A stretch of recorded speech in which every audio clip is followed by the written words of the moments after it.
प्रिय भक्तों, श्रावण मास कृष्ण पक्ष की कामिका एकादशी का महात्म सुनिए। युधिष्ठिर ने पूछा, गोविंद वासुदेव आपको नमस्कार है। श्रावण के कृष्ण पक्ष में कौन सी एकादशी होती है, उसका वर्णन कीजिए। भगवान श्री कृष्ण बोले, राजन सुनो, मैं तुम्हें एक पापनाशक उपाख्यान सुनाता हूँ जिसे पूर्व काल में ब्रह्मा जी ने नारद जी के पूछने पर कहा था।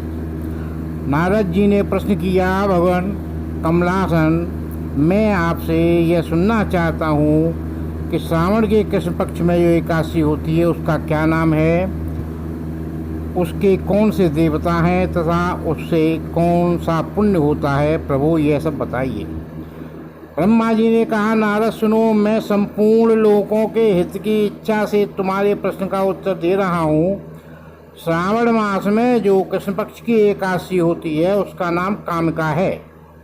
उसके स्मरण मात्र से वाजपेय यज्ञ का फल मिलता है।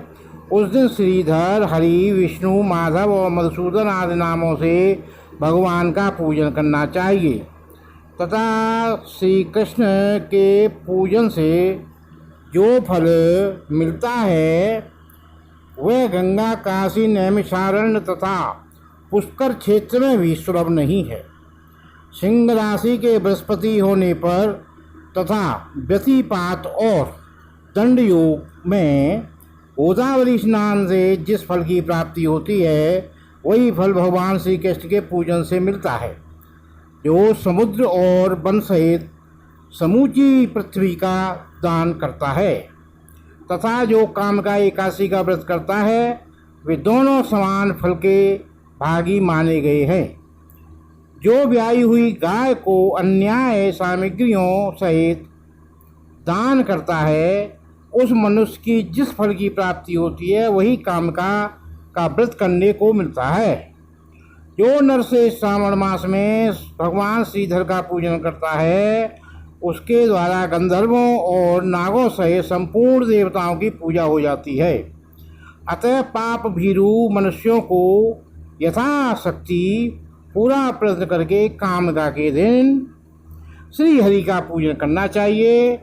जो पाप रूपी पंख से भरे हुए संसार समुद्र में डूब रहे हैं उनका उद्धार करने के लिए कामिका का व्रत सबसे उत्तम है।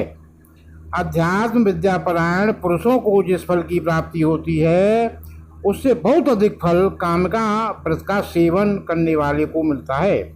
कामिका व्रत करने वाला मनुष्य रात्रि में जागरण करके न तो कभी भयंकर यमराज का दर्शन करता है और न कभी दुर्गति में ही पड़ता है। लाल मणि, मोती, वैदूर्य और मूंगे आदि से पूजित होकर भी भगवान विष्णु जैसे संतुष्ट नहीं होते जैसे तुलसीदल से पूजित होने पर होते हैं।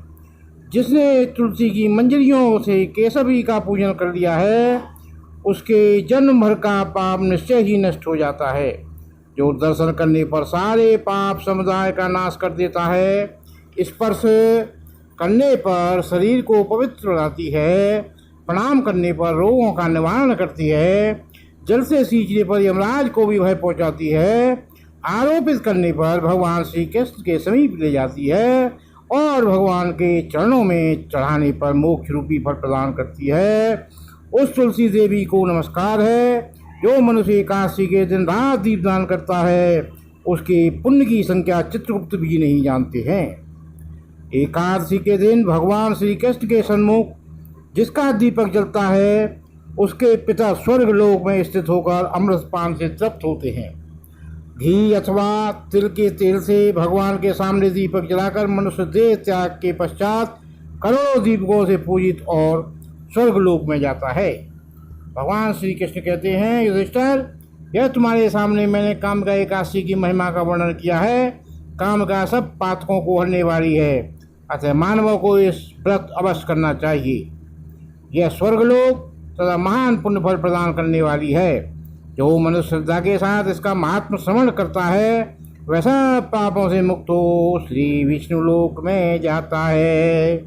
श्री कृष्ण गोविंद हरे मुरारे, हे नाथ नारायण वासुदेवा। श्री कृष्ण गोविंद हरे मुरारे, हे नाथ नारायण वासुदेवा। बोलिए काशी महात्मा की जय, भगवान श्री कृष्ण की जय। बोलिए काशी मैया की जय, सद्गुरुदेव भगवान की जय।